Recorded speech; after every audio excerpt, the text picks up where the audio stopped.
At 0628 on January 14, 1945, Corporal Roy Mason crouched waist-deep in murky swamp water 2 miles south of San Manuel in the Philippines, watching 3 Japanese soldiers wade through mangroves 40 yards ahead while 150 enemy troops used the swampland as their final defensive position. 28 years old, Florida Everglades gator hunter, 14 years tracking predators through water, 11 confirmed kills. The 37th Infantry Division's advance had stalled. The Japanese controlled the swamps. Standard doctrine said bypass them, leave the enemy isolated. But the swamps weren't isolated. They flanked the main American advance route. The swamp stretched 3 miles along the division's left flank.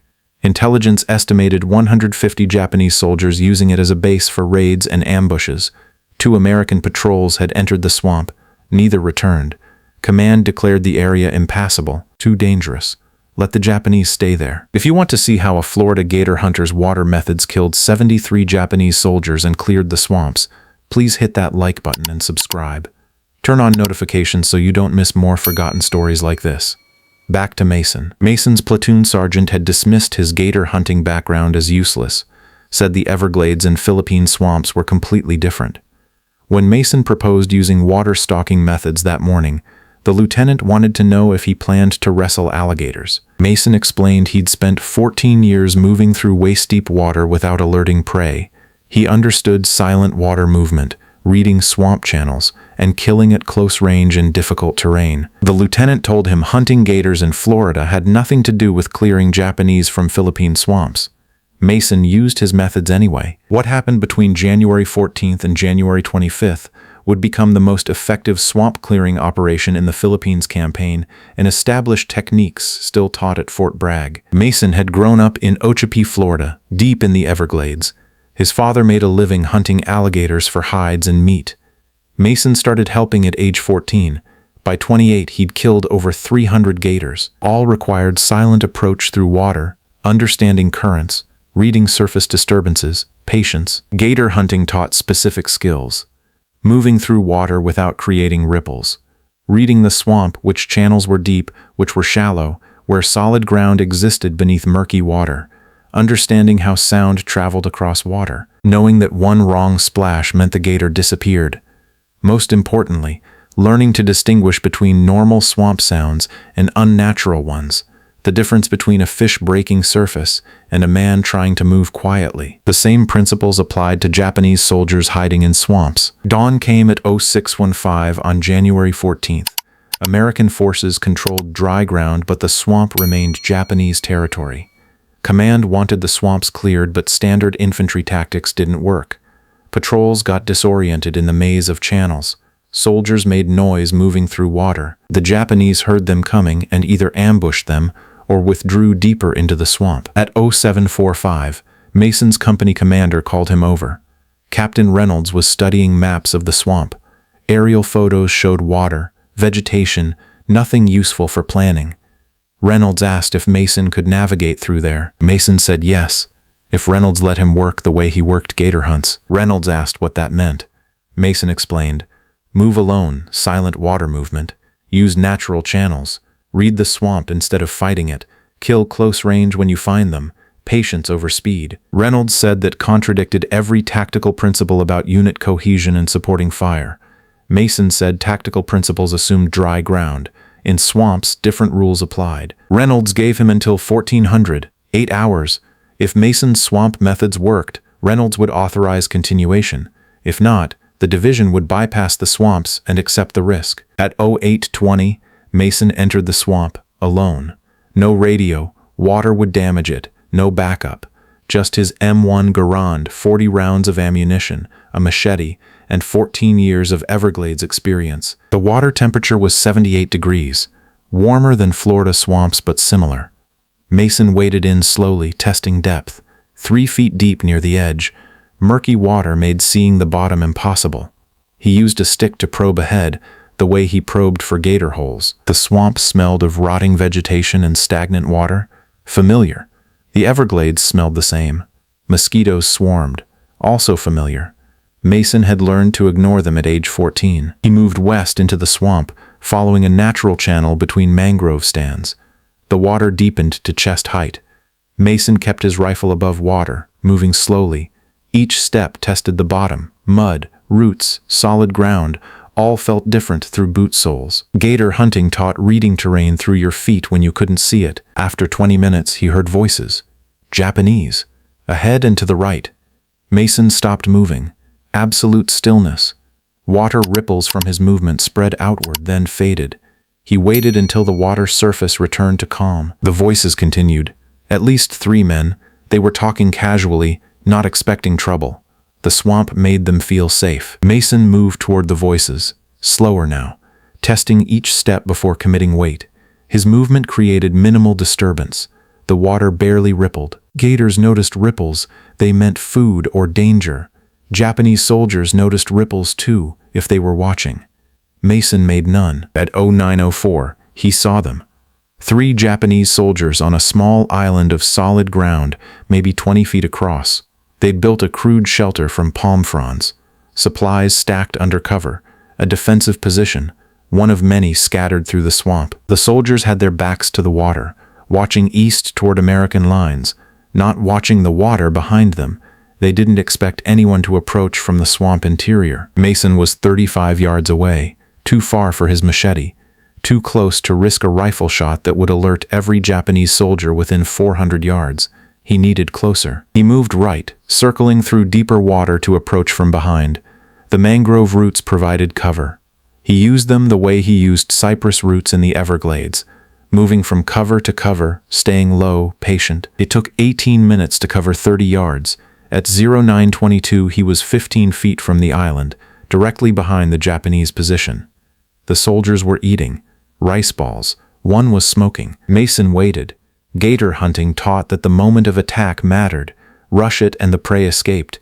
Wait for the right moment and the kill was certain. At 09:27, 2 of the soldiers moved to the far side of the island, discussing something.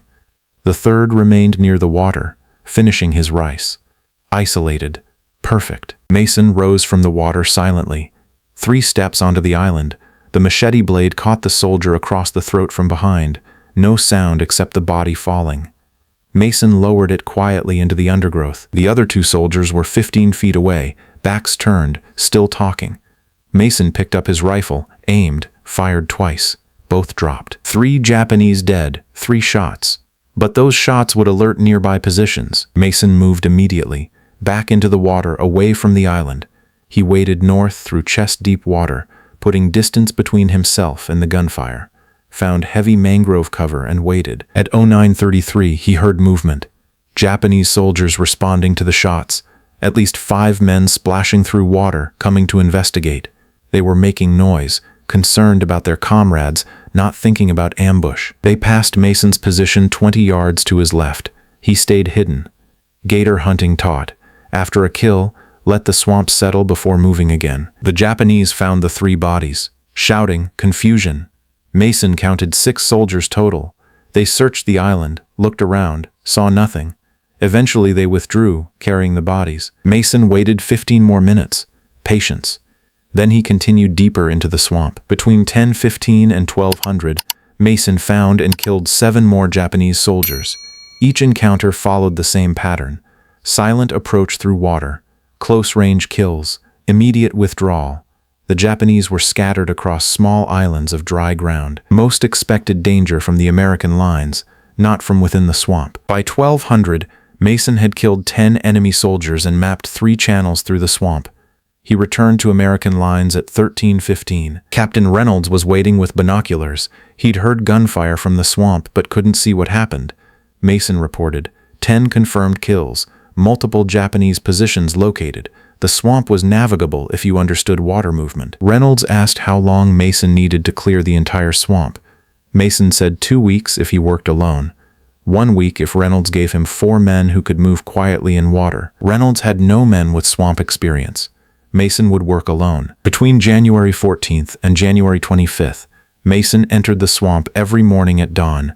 He worked 8 to 10 hours daily, moving through water, finding Japanese positions, killing soldiers at close range.